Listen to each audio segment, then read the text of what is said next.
everyone, it's Kim. Welcome back to my channel, and if you're new to my channel, welcome. Today I'm bringing you a new overnight oats recipe, and I'm super excited about it. It is delicious, and I'm so happy to be able to share it with you. So today's recipe will be banana split overnight oats, and I'm doing a variation of another creator's recipe, and it's Kenzie. I'll list her channel below. I don't know if I have her on Instagram. I think I have her on Instagram, so I'll try to list that below. But I've been watching her do some of her overnight oats recipes, and I've tried a couple of them, and I cannot wait to share them with you.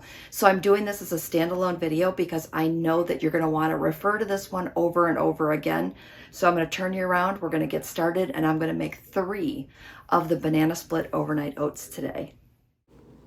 Okay, I have 3 jars. And I use jars, but you can use whatever you have. If you have bowls, as long as it has a lid, that will work out just fine for this recipe.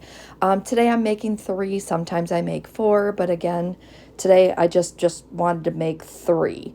So I'm adding in a 1/3 cup of old-fashioned oats.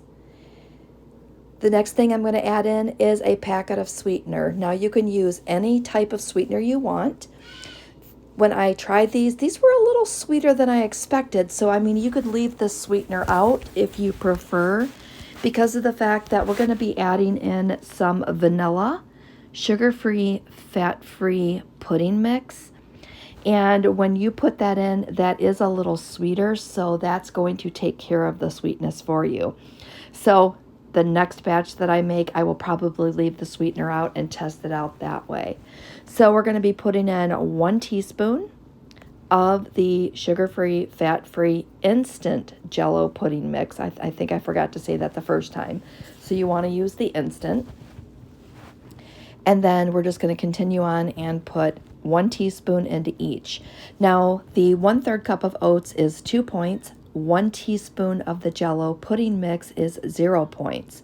So far you have 2 points worth of mixture in each of your jars.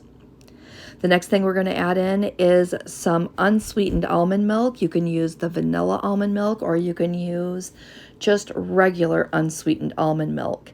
We're going to be adding in a 1/2 cup into each of the jars, and 1/2 cup of the almond milk, 0 points. So you're starting to see a theme here. I really like the fact that this one is so low in points, and it's super filling. So the next thing that we're going to be adding in is our fruit, and you're going to have 1 cup of fruit in total. So what I tried to do is I tried to do like 1/3 cup of each of these items. So when you're making a banana split, you typically have pineapple, right? So we're going to put a 1/3 cup of pineapple into each of the jars. Now, the next thing we're going to put in is strawberries. I went ahead and pre-cut these strawberries, and these do keep in the fridge pretty well. So 1/3 cup of strawberries. And the next thing that we're going to add in is the banana. Now with the banana, I found that I like to add that when I'm getting ready to have it, because otherwise it turns a funky color. So I'm going to go ahead and add in a banana into the first one, but I'm not going to add the banana into the other 2 until the day that I eat it. And I found that I like the freshness of the banana better that way. So I've got a 1/2 a banana here. I'm slicing it in half, and I'm just cutting it into small pieces, just really small bite-sized pieces. And that seems to be the best, because then when you get this stirred up, when you're having it, you've got a little bite of each of the fruits in with the overnight oats. Now with this first one, it's really easy. You just, if you know, shaking the jar makes it easy. If I had been thinking about it, I would have stirred it first, but shaking the jar worked out just fine. And again, I'm just kind of showing you here that I did not add the banana. I'm going to give each of them a quick shake to make sure that everything was incorporated. And that's it.